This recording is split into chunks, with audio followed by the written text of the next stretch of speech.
Renias and Skarloey were talking quietly to Culdee next morning when Duncan stormed up, followed by Sir Handel. "Hello," chuckled Renias. "Here we go." "I nearly came off," fumed Duncan. "Those coaches pushed me. The thing controller says they didn't. He says I kept a bad lookout. "We've no money to mend you," he said. "But if it happens again, I'll leave you at the back of the shed." "Why does he always pick on me? It's no fair." Skarloey said nothing. He just winked at Renias. "As you were saying, Culdee," remarked Renias, "you had 2 coaches on your trial trip. Do you ever take more? Now our line is so steep that we're only allowed 1. We each have our own. Mine's called Catherine, I know her well. That's most important." "Why?" asked Sir Handel. "They're only coaches." "Ours," said Culdee, "are something more. You pull your coaches, and you can see ahead. We push ours up, so we can't see. They watch the line for us. The guard watches too, of course, but Catherine's so clever that I know at once if anything is wrong." "That must take a load off your mind," said Skarloey. Culdee smiled. "But not off my buffers. Climbing's hard work and needs a lot of steam. My farmer and I have a tiring time. Coming down," he went on, "it's different. Catherine and I just roll. We need no steam for that." Sir Handel sighed enviously. I should like that," he said. "With your automatic brakes. It sounds like a rest cure."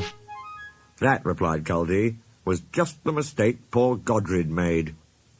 "Who?" asked the little engines. "Is Godred?" "Godred was our number 1, and named after a king," Culdee replied. "Perhaps that went to his smoke box and made him conceited. He'd never keep a good lookout. He'd roll down the line looking anywhere but at the track. 'You'll have an accident,' I told him. 'Pooh,' he said, 'I've got automatic brakes, haven't I, and driver's got his air brake. What more do you want?' 'More sense from you,' I said. 'No engine can stop at once if he isn't ready to obey his driver's controls.'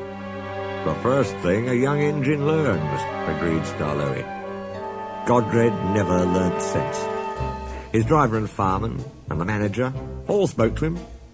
They even took him to pieces to see if anything was wrong. But he still went on in the same old way. One day, I was going up and waited at a station for Godred coming down to pass me. As I waited, so it happened.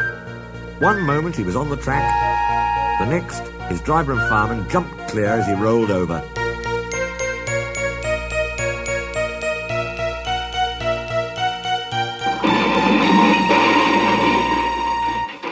No one was hurt. His coach stayed on the rails and the guard braked her to a stop. They brought Godred home next day. "We've no money to mend you," said our manager, "so you'll go to the back of the shed." As time went on, poor Godred got smaller and smaller till nothing was left. What happened?" asked Duncan anxiously. "It's not nice to talk about," said Culdee. "But what happened? Why isn't it nice?"